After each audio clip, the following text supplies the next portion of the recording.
All right, folks, I think we've got a lot of most of who's registered tonight is in. So we're going to get things started this evening.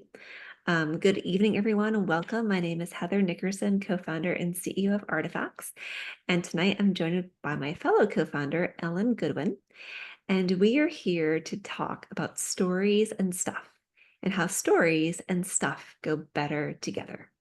For those of you that are new to Evenings with Artifacts, this is a series we do twice a year. We do it in the spring and in the fall. And for those of you returning, you'll probably feel that tonight's title is very familiar to a survey that we sent out earlier this year asking folks, what do you want us to address? So part of our Evenings with Artifacts, our goal is to bring unique content and experts to our homes virtually to help us all deal with the stuff in our lives. It may be the tough stuff, it may be the sticky stuff, but really it's how do we help us have better relationships with our stuff? And it could be decluttering, organizing, estate planning, insurance related, you name it. But tonight's topic, I think, Ellen, it was over 80% of our respondents requested a session specifically addressing stories and stuff and tips on how to tell stories that go along with your stuff to ensure the history and the memories are one day passed down with the actual items.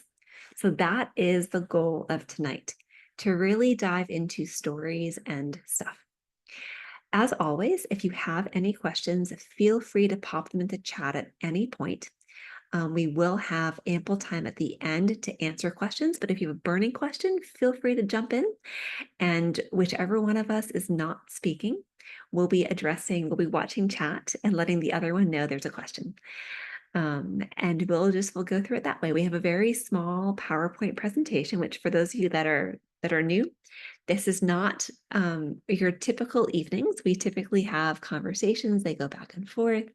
But for tonight's topic, we thought it'd be more fun to do a bit of a workshop style and really give you some tangible takeaways to work with throughout the evening. And then at the end, Ellen's got a special surprise of a free downloadable resource for you all if you're really engaged on the storytelling piece and want additional resources to help you get started. So with that, I'm going to go ahead and share my screen and kick off tonight's topic. All right.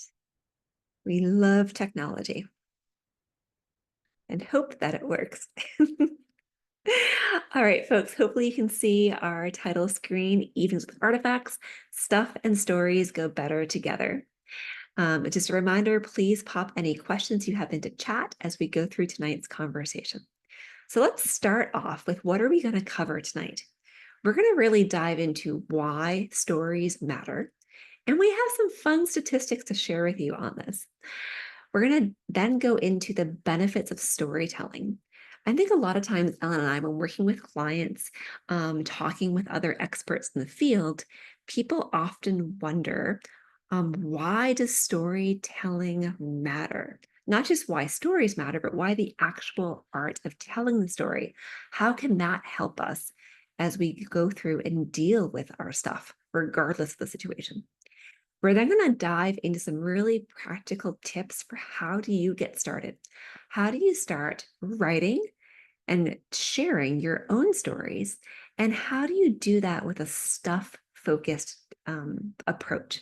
How do you deal with the tangible stuff, whether it be old photos, family heirlooms, you name it? We'll dive into it and give you some really practical tips. And then, of course, Q&A. So with that, let's dive into Stories Matter. There is a fascinating study a couple of years ago out of Stanford by Professor Jennifer Aker, who in the study showed that people remembered stories up to 22 times more than isolated facts alone. And since we are virtual, we're not going to ask for a show of hands from the audience tonight, but take a moment and think about that. Think about the last really funny story you heard.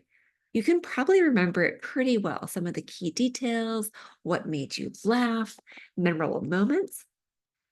Now, take a step back and think about when was the last time someone started rattling off a bunch of facts and figures to you?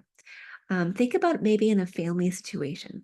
If you asked a question about a relative or asked a question about maybe a grandchild or a child's sporting game, and you got a bunch of rapid fire stats. Uncle John was born in da da da da. He lived until da da da da. He was a fill in the blank.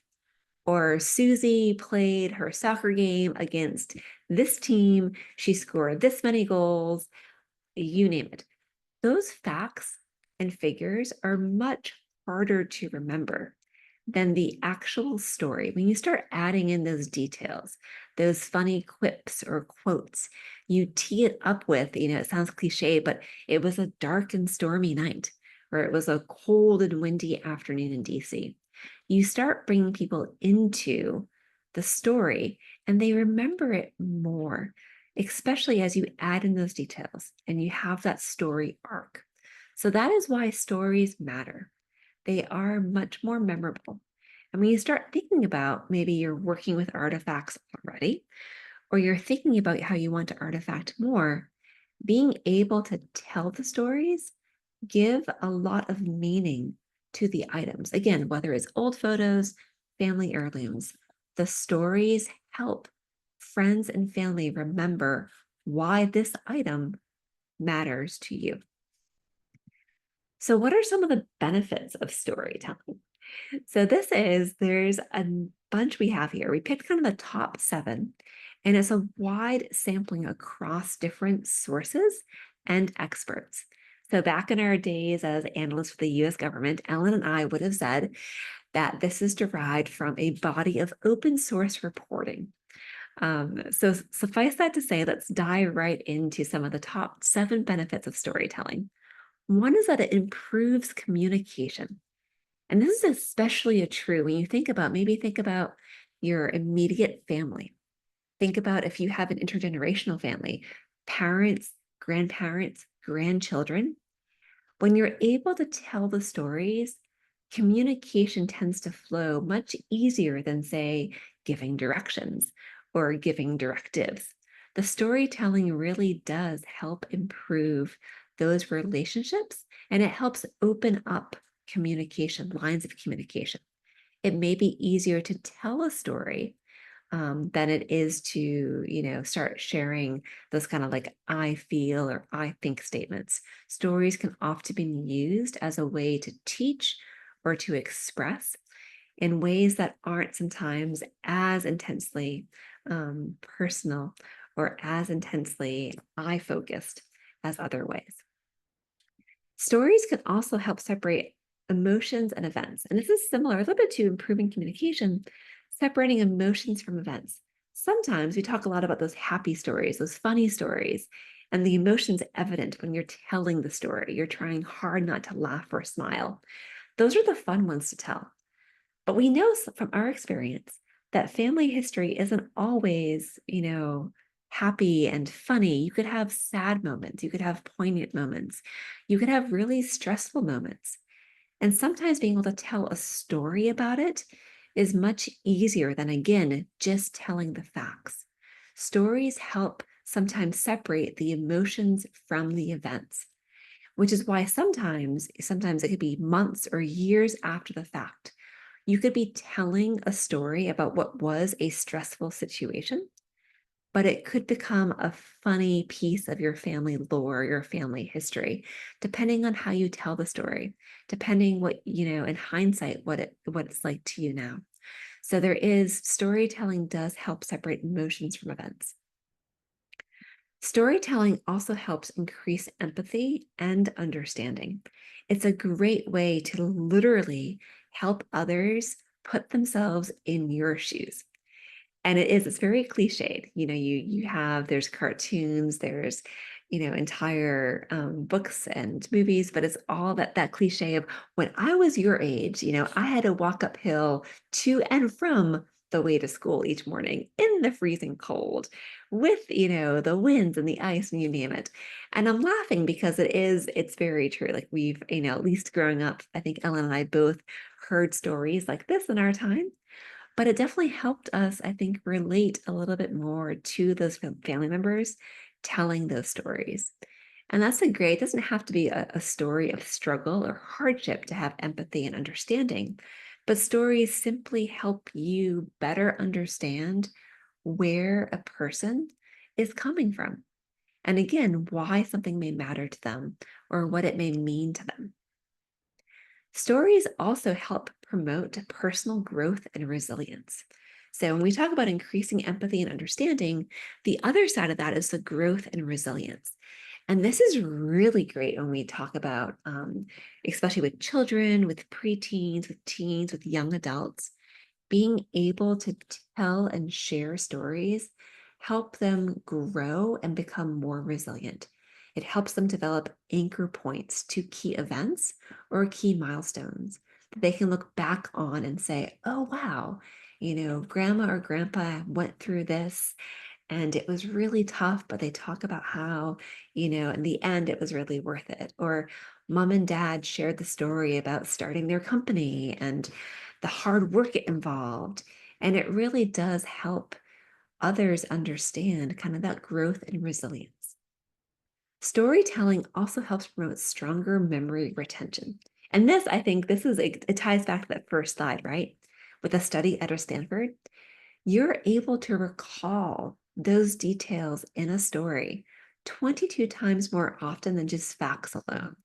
So stories, they promote memory retention, but also there's an entire field out there on reminiscence therapy and the ability to recall details and recall story arcs because of how the story is told.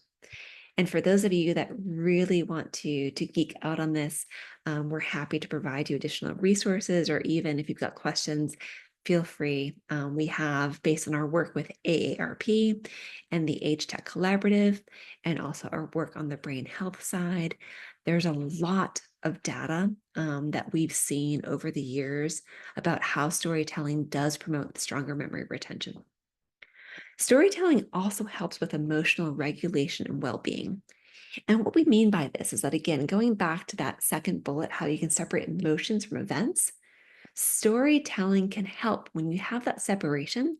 It helps you literally sometimes take a deep breath, either before you tell the story or during telling the story. It can help you put things in perspective. So it may have seemed really stressful at the time. When you're telling the story, it doesn't seem as stressful. It also helps you, I think, have a sense of, or I shouldn't say I think, the experts think, help you have a sense of this is where I fit in this story. And maybe it helps ground you in your broader community. You realize in telling the story, you're not completely all alone. Or maybe you realize in telling the story some great, you've got these great bonds of friendship, or you've got this great group of people that you went through this experience together, whatever it happens to be. But it can help regulate emotions, help you de-stress, help you boost your mood, and help you with overall well-being. And last but not least, this is a lot. Storytelling can help with your sense of belonging and cultural understanding. And we think back to, like, over the course of history, how stories have been used to pass down either lessons. You think about fables, Aesop's fables. They were stories that were meant to teach lessons. Think about the Greek and the Roman myths. Again, stories were trying to make sense of the world and also help root the individuals or the communities in their culture, in their history. We look at different oral histories. There are, from the anthropological side, there are some communities and cultures today that still rely on oral stories as their primary means of communications and passing down history. So storytelling itself has a really rich presence in cultural history, cultural understanding, and of course, belonging. And we see that today in our daily lives. You think about the communities or the groups you're a part of. Storytelling is a really big piece of that. I know from, our youngest, she's on a cross country team and they have all these stories about their races and the events they've gone to. And it provides kind of a really solid understanding when she and her friends talk about that and relive those events. That's just one very, very small example of how stories do help create microcultures, and then much larger cultural behavioral understandings. So those are the 7 core benefits of storytelling. And as we say, don't take our word for it. This is from the experts in the field, across from historians to anthropologists. But this is why, again, why storytelling matters. So having said all that, why stories matter and the benefits of storytelling, Ellen and I want to jump into the tale of 2 things. So we have 2 examples straight from the Artifacts archives, and we're each going to share a story. So I'm going to start with the item on the left, the jade pendant. This is one of my artifacts. I inherited this necklace from my mother, and to this day, it's still a giant mystery. Why on earth did my mother have this necklace? Where did she get it? When did she get it? What did it mean to her? For me, there could be a fabulous story here, and I just don't know. It's one of those things I wish I knew. I have the item, I have the necklace, I don't have her story, and it really bugs me. So, what I've done when I've artifacted this, absent her story, for my daughter, I included the story that I knew about this necklace. And it was my own experience. It was as a little girl going into her jewelry box. And I'm sure for all of you women out there, you've probably had a similar situation going through your mother's jewelry box. In my case, I was fascinated by this necklace. It's a jade pendant. It has a beautiful Chinese character in the center. Um, and it was so different than any other piece of jewelry my mother had. I was fascinated by it. And sure enough, although I thought I was being very, sneaky as a little 5 and 6-year-old, she always caught me in the jewelry box and I always got into trouble. So my story of this necklace is about my experience as a child going through her jewelry box, getting caught and getting into trouble. But what I really, really, really wish I had was my mother's story. I wish I knew why this mattered to her. I wish I knew how she got this, where it came from, kind of those pieces of the puzzle that I just don't know. To me, this necklace is still a giant enigma. And that is, in this case, it's almost like a twofold. I wish I had the story. I wish I knew more about it, but it hasn't stopped me from telling the story for my daughter of what I do know about this. So that is one instance where there could be an amazing story behind it. I just don't know, but I've at least told my part of the story. So Ellen, over you to share what I think is a fascinating story about the Indian brass trays. Yeah, I chose this artifact because it is one of my hands down favorite stories to share. And there it went. And the reason I love it is because we actually do have the full story and we have the audio of the owner telling the story. There is no better way to get a story than in someone's own intonations and their own pauses and their own vocabulary. Here's the story of the Indian brass tray. There was once upon a time 3 adult sons in their 50s helping their mother to downsize.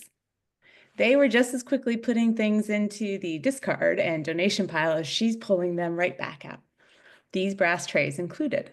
And she tells them the story of living in Kathmandu and traveling to New Delhi because they had a better marketplace. She wanted fresh fruits and all of this. Well, one day she picks up these 3 brass trays at the market in New Delhi, and they're really heavy. And she's walking around the market and she's buying peaches and other fruits, and she's focused on that. And then what happens? She hears a hiss in her ear, and it's a king cobra snake. And she flies, the trays go flying, the fruit goes flying. She makes a holy ruckus in this marketplace. The snake owner goes flying. Everyone, there's chaos everywhere. And it's hysterical hearing her tell this story. And how do the three sons react? They each take one of the trays home. Their mom is a badass. She was traveling the world. She's collecting these amazing souvenirs that didn't come from Pier 1. They didn't come from Target. That's not the story. Now they know. My mom bought these, and there was a snake involved. It is a fabulous story. I'll pop the link into chat. She does justice to it far better than me. But the justice to it that is on top of it is that these trays live on. They're not going to go into a landfill or a junkyard or even be resold. They're going to stay in the family. And that story of grandmom is going to live on as well. Mm. So how do we get started? I actually was very excited to start with this because point one is start with the obvious. And my favorite point comes from Jeff Greenwald, the author, and he is the source of our light bulb here with all of the different questions you can ask yourself when you're creating an artifact. Just click on the light bulb in the description. But he said it better than anyone I've ever heard. Say something true. So often you even see on social media and in articles, Antique Trader magazine does this. What is this thing? Sometimes we have something and we don't even know what it is. We talked about this recently in Artifacts in an article. A woman brought me for kind of a show and tell with adults, a pair of knitting needles. Thing is, she's holding them and I have no idea what they even are. And she says they don't have a good story. And I said, well, can we start with what are they? And she said, well, they're knitting needles. And I was like, oh, knitting needles? She's like, yeah, they're made of whalebone. Whalebone? I mean, this sounds like an echo chamber, right? But it was kind of just disbelief. She's like, well, yeah, my great grandmother was this amazing textile artist. She lived in Connecticut. And she starts talking on. And so she goes on, and then we finally stop, and I smile, and I look around the room, and I say to everybody, so who else thinks that these things have no story? And everyone starts laughing, right? So starting with the obvious sometimes really does unlock one thread of that memory, and you start pulling on it and more of the story comes out. Sometimes you're just even start with something different. If it's a photograph, who's in the photograph, right? We don't need this to be a genealogy project. You can start with something like that as well. So starting with the obvious, where did you get it? Who gave it to you? What is it? Something true is truly more powerful than you might expect. The second point is not getting tripped up by a story. We're here talking about stories and stuff, so it might feel a little ironic, but one of our credos here at Artifacts is that we're not trying to create a story burden. The mere fact that you take the moment, 30 seconds, to create an artifact is really, really important. Now, you don't have to create an artifact to capture the story, but when you are trying to communicate with your family why something matters to you, why this object is important, why it's going to make the move, you need to just tell them any of the details that pop to mind, and that is okay. You can add in more information later. You can write out notes. You can, however your format works. We know people that have deluxe journals. They are known for it. They have colors by year. Great. I hope they're also digitized for the record, but lovely. You can always go back and add to your stories later. But don't let the story part trip you up, especially when it comes to stuff, because otherwise stuff becomes a burden. It becomes something that is going to get lost, your stories with it. We want to transform that stuff into memories for your loved ones so that they can live on. Heather? Great. So let's talk now about telling a longer story. And before I get into the how to tell a long story, I'm going to start by telling a bit of a story myself. So my father is an amazing storyteller. And one of the greatest gifts I've received over the past couple of years has been the artifacts he's created. He's been telling our family history, our family story via artifacts. And I will admit, this past winter, he was on a roll.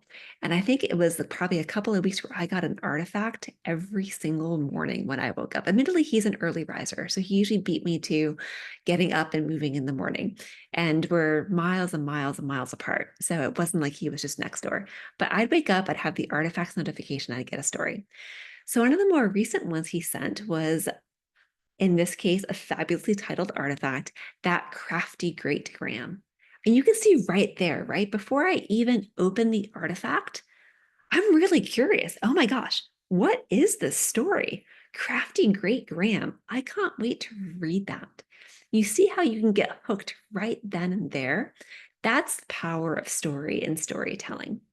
And for those of you that are curious, Great Graham was an amazing crafter and especially known for some of the rugs that she made. But that is a story for a different time. So let's jump into telling the longer story. Ellen alluded to the fact that you start with what are the facts? Where did you get this? Even what is it as a great starting point? If you're going to be telling a longer story, you probably want to include somewhere up in the front of the story, why does this matter? And back in our days as analysts with the US government, this was called the bluff, the bottom line up front.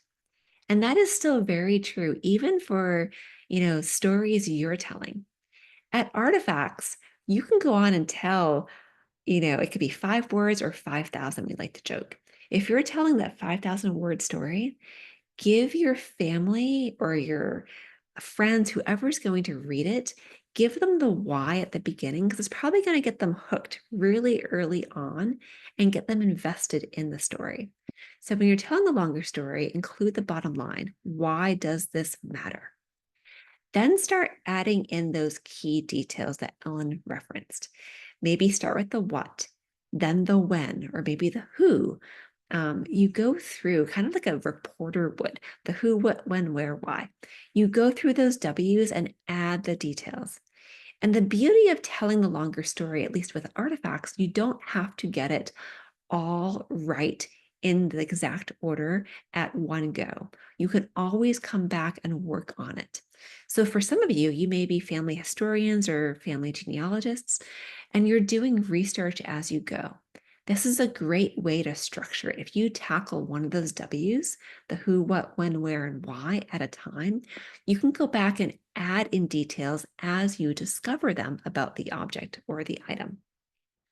Another great way to approach a longer story is what's the connection? When you've got done with those 5 W's, you've started with the, some sort of like interesting hook to get people really into, wow, I want to learn more.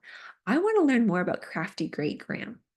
I now know why this matters. My father shared with me the why behind the story. I got the details behind this specific rug. But now, what's the connection?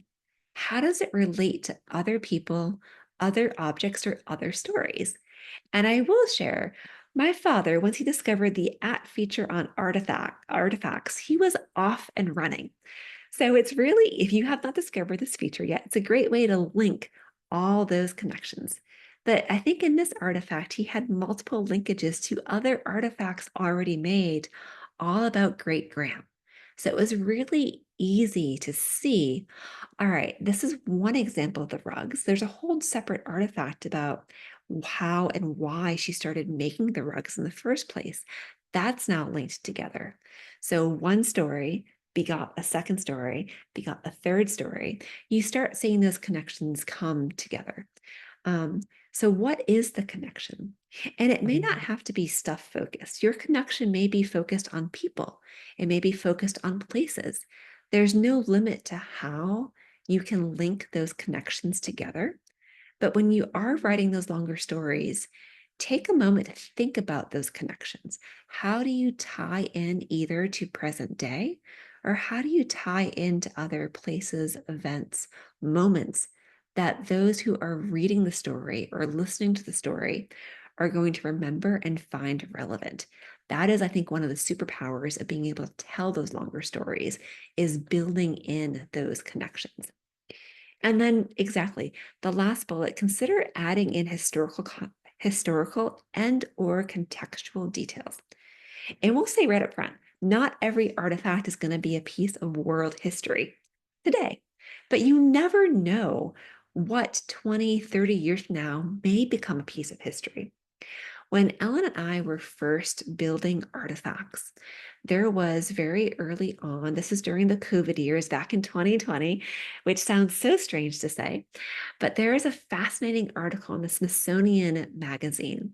And it was about how, again, during the days of early COVID, the curator of the Smithsonian American History Museum was out walking the National Mall on weekends after some of the early protests or early gatherings, collecting signs and collecting things people had tossed away because he figured that it may not, and this is after one of the women's marches, after one of the large scale events, he had learned that what is in front of us every single day, day in, day out, we may take for granted.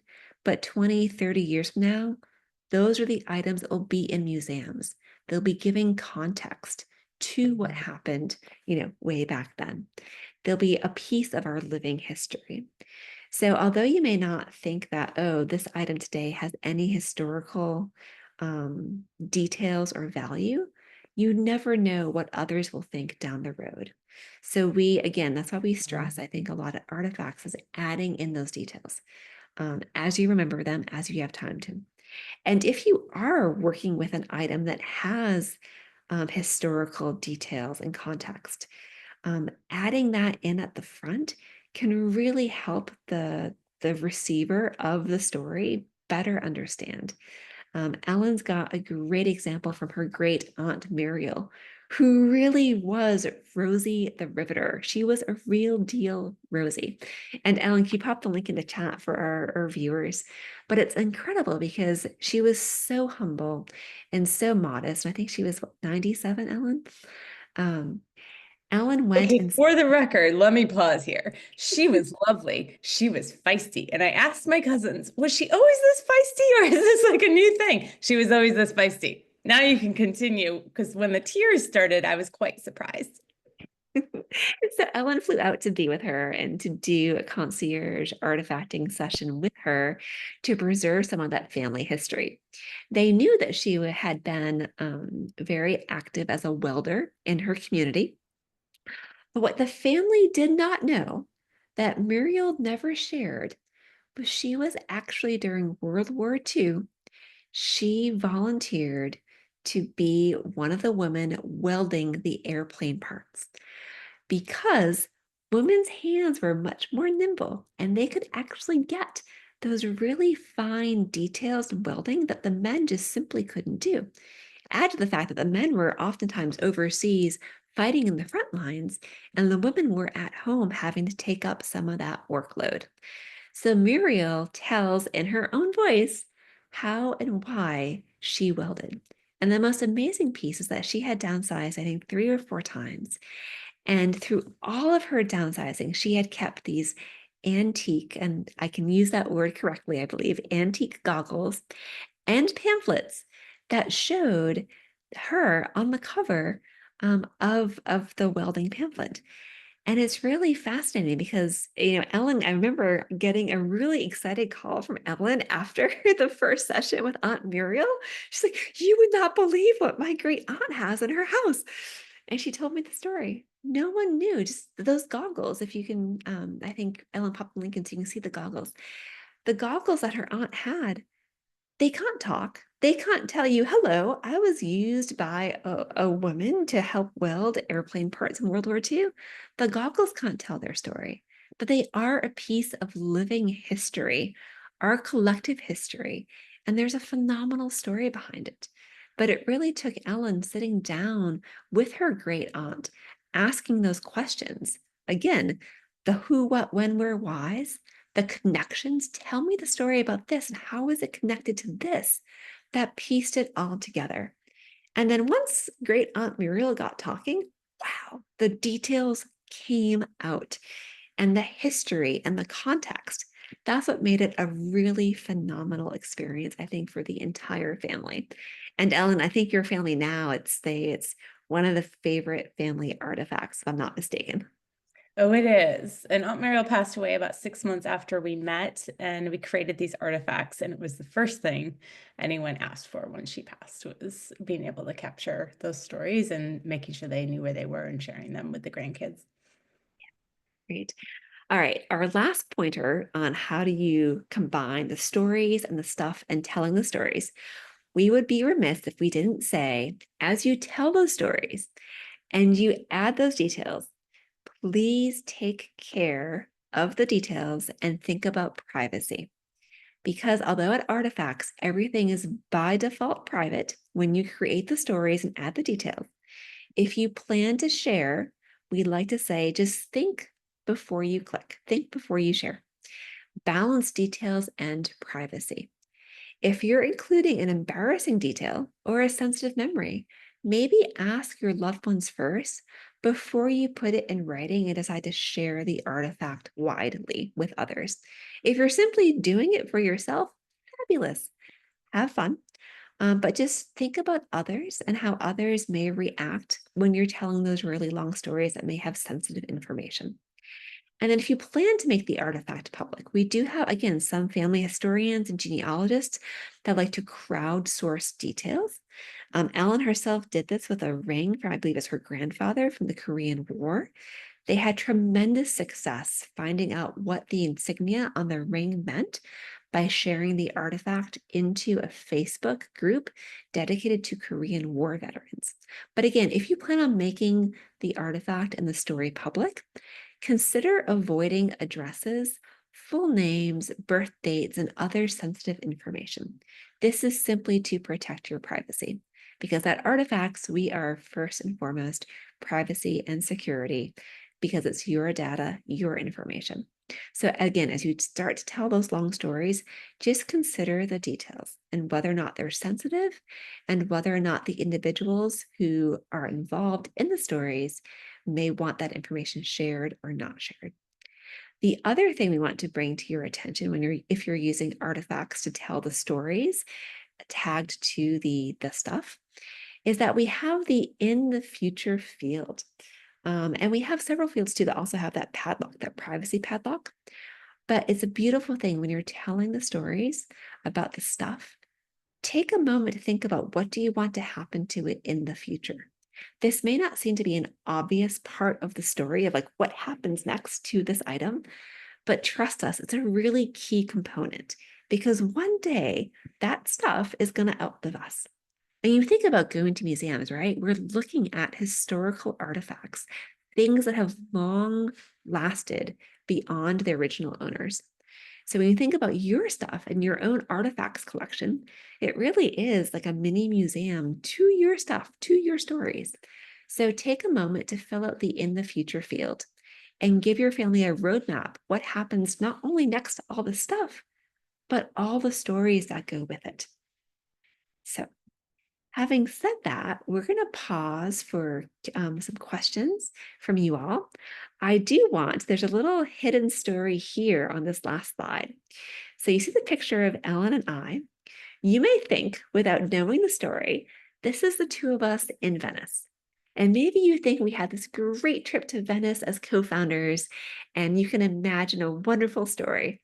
And although we really, really wish we were in Vegas in Venice in this photo, in fact, no, we were in Las Vegas at the CES, the Consumer Electronics Show.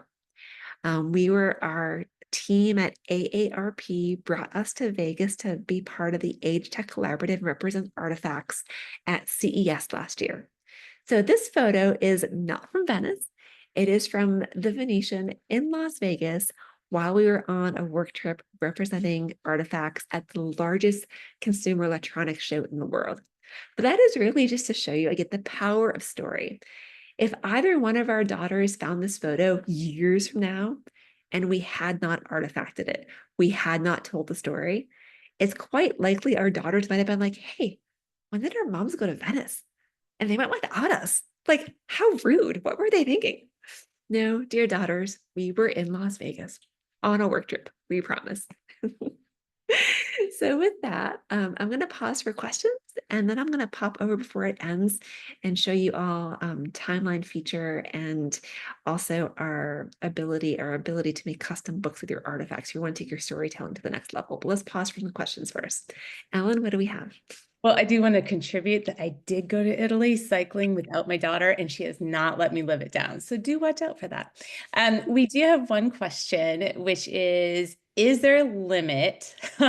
This is funny. We say we don't create a story burden, and the question is there a limit on how long my story can be? No, there's no limit. Have fun with that.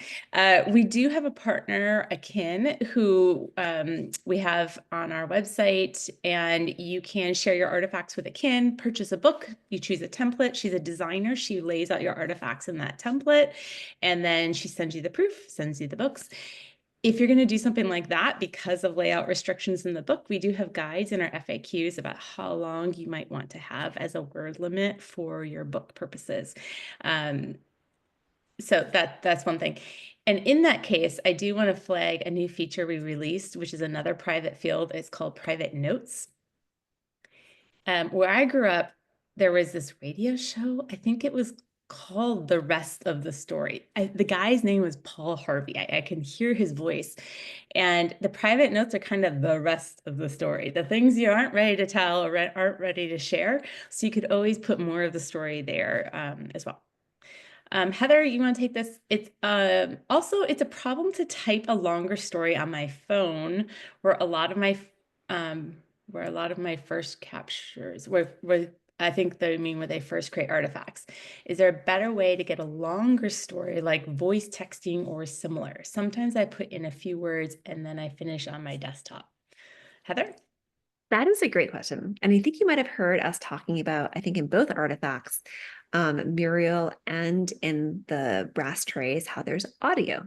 So if you do not want to type a longer story in, there's a couple of features we have to enable you to get the story out without the typing. The first is talk to text. If you're in our app, either on your phone, your tablet, you have the ability, when you click into the story field, you can click the microphone button and talk to text. And you can talk your story into your artifact. This is different than adding an audio file to your artifact. So that's another way you can do this. If you want your voice to be heard, and we have some of our favorite artifacts have audio and video in them. Ellen, I'm thinking about Grandma's Biscuits. It is a tear jerker, folks. If Ellen can find the link, she'll pop it in the chat. But you have, when you're making your artifacts, you can either add audio and video after you've made the artifacts and typed out part of the story. Or if you're using the app, you can also record audio and video in the app. So you can tell the story in your own voice. And I will share, when my father discovered this feature, he went all in on the audio.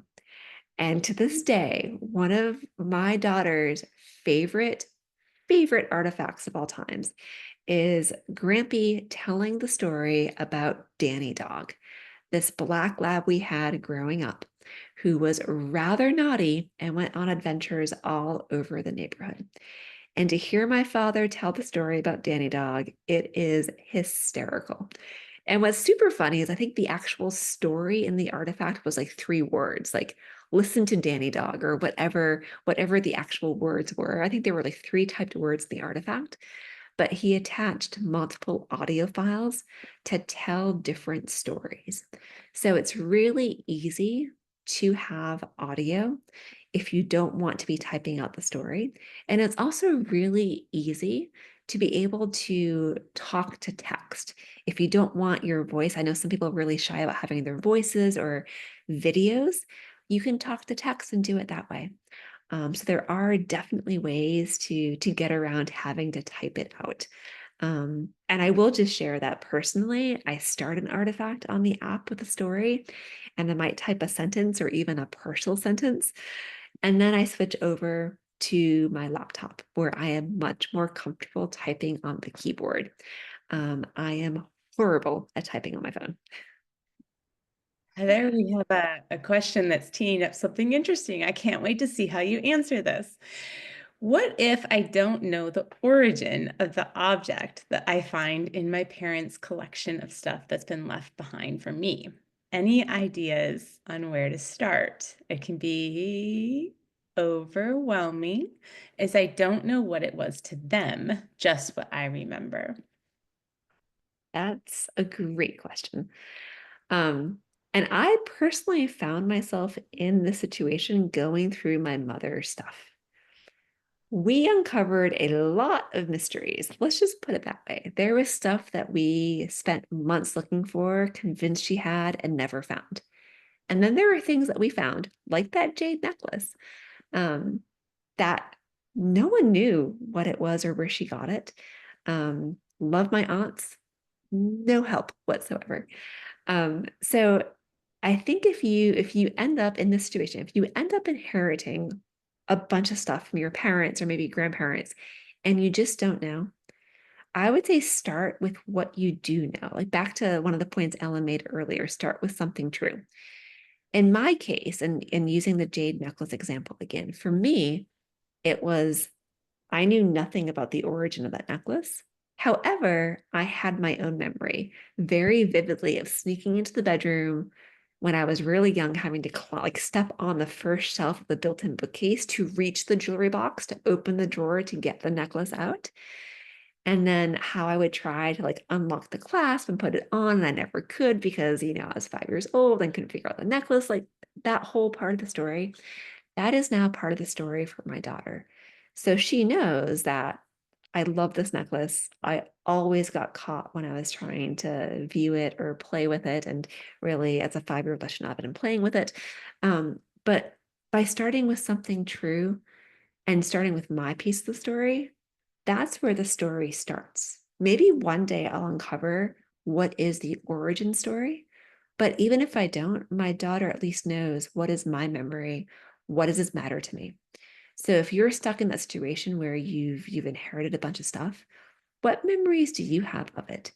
Maybe they're silly memories. Maybe they're like, oh my gosh, this is, like the tea set that grandma brought out every Easter, and the story goes on. You may have no idea where the tea set is from, but that's okay. It's your story. Or maybe it's, there's a gravy bowl that got knocked over every Thanksgiving because Grampy could never, pass it around the table. Whatever the story happens to be, add in your details.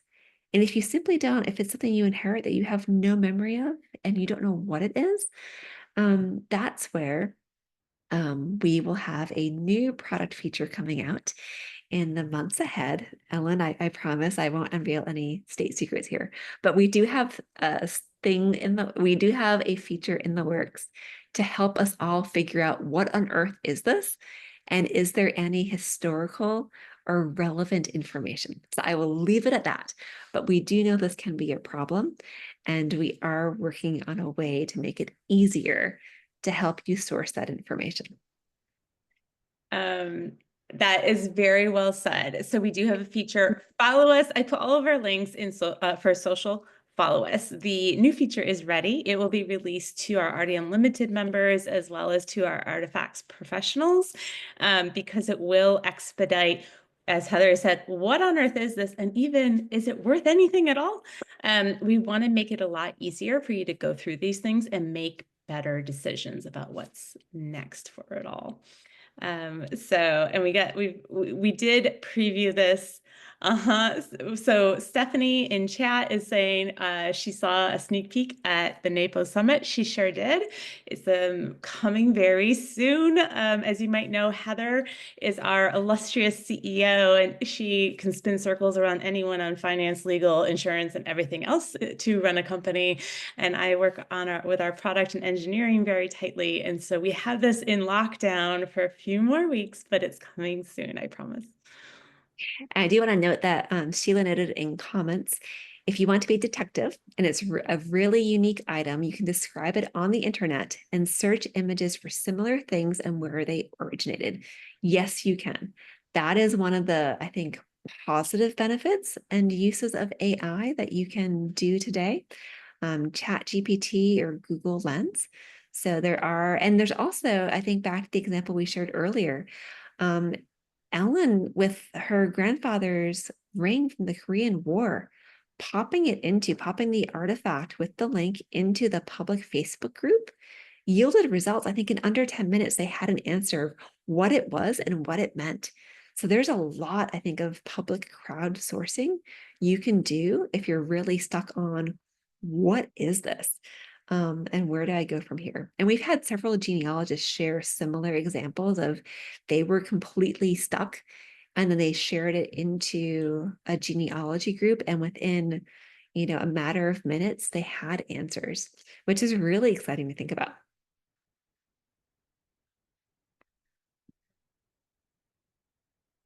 All right, other questions? I'm going to pop in and quickly show you all. We talked about telling a longer story. As you start getting more and more stuff, and ideally you're artifacting that stuff, there's a whole new way to view and see your story. And that's our timeline feature. So I'm going to share my screen again and quickly show you all timeline feature in case you haven't discovered it yet. So I've already logged in. I've cheated. I've logged in. And right now, where I see my artifacts, I am in right here, view, and I can choose the list, the grid, the storybook, which is really fun, especially for visiting grandkids with an iPad, keeps them occupied for hours. We then have timeline view. So I am currently in timeline view. And this is where when you start, I think I've got close to 400 artifacts now. This is when you start filling out your stories about the stuff you can have you're able to build, or Artifacts builds for you, your own custom timeline. And this is when you start scrolling through and you start seeing trends that emerge. These were our COVID days. This is a hysterical. I'll pop in here because it's so funny. During COVID, how do you keep your family entertained? And how do you, keep things fun and festive and creative? On Valentine's, that first year during COVID, we had the kids, us and the kids, all made Valentines from our pets to the pets. So in our COVID house, we had a dog and a cat and a goldfish and an iguana and a bunch of ducks. And the list went on and on. That when you pop into timeline, you can very quickly see kind of your life events. And that was, again, these were the COVID years. You can see key milestones from professional or maybe with your children or grandchildren. You can see some of my daughter's first art projects from kindergarten. I see one of my big career changes and moves by going to Red 5. Scrolling down, I see my time when I was serving in Afghanistan, 2009. These are all my Afghanistan artifacts. And you really do, even without popping into the specific artifact, but I could do at any point, I can just by seeing my timeline, the story of me starts to emerge, which is really, really exciting. And you can, of course, in your timeline, you can reorder from oldest to newest. You can move around and reorder the individual artifacts. You can also add notes. So we had one Artifacts member who I think it was last Thanksgiving broke out his timeline and shared with his adult children. And if I remember the story correctly, one adult child was rather upset because there were so many artifacts for the first three. And then the fourth didn't really have many artifacts. So sometimes be careful when you're sharing your timeline, what the stories or what the trends unfold, but it is a really fun way if you are telling those stories and you're trying to build the connections and the linkages. Timeline's a great way to do that. That if you fill out the date or you fill out the how old it is field, Artifacts generates it for you automatically. And then again, you can share that timeline. It's a great way to really jumpstart those family conversations and add to the stories. All No right, more Ellen, questions other in questions? chat. Nope. But if anyone has any more, speak now if forever hold your peace. Or are all these standard features or do you pay extra? Sheila, the timeline view and all of that are all standard features. Yeah. Delightfully so. We hope they make it a lot. I'm glad. What percentage of folks, oh, here's another question, Heather. What percentage of folks use artifacts to help them declutter, i.e. keep the memory story without holding onto the stuff, versus those who artifact to connect the stuff and stories so their loved ones appreciate what they're inheriting? Sherry, that's a great question. We are roughly about 50-50 these days. And I will share very early on when we first started Artifacts, one of our beta members reached out to us. And Ellen and I started this with the whole premise thinking about, in legalese, tangible assets, helping people tackle estate planning and also insurance, things that had either financial value or sentimental value that were maybe passed down or had to be insured. So we're thinking like very, very practical, right? One of our beta members was giddy because they were able to artifact all of their kids' artwork and then get rid of the actual pieces of kid art. And I think when we first heard this, like I think it was like week 2 of beta, we were like, oh, wait a sec, like you're artifacting stuff that you're not keeping? Like, what do you mean you're not keeping it? And for us, it was very much of like an aha moment. Like we were so focused on, again, like that to the second part of that question, passing down the stories and the histories and memories for the next generation. It was our own members that helped us see the value of decluttering and organizing, where you can keep the memories and lose the stuff. And I think for us, our really big aha moment came when Matt Paxton, star of Hoarders and Legacy List, and yes, one of our advisory board members, reached out to us um, with an offer to help just because he was so blown away by the app and the ability to help people declutter. And again, the title of his book is Keep the Memories, Lose the Stuff. He's like, that's literally what Artifacts does every day for my clients. They can keep the memories, keep the stories, keep the history, and then be it kid art or greeting cards or, old newspapers, who knows what, scrapbooks, you name it, you can let go of the physical items. So it's roughly 50-50.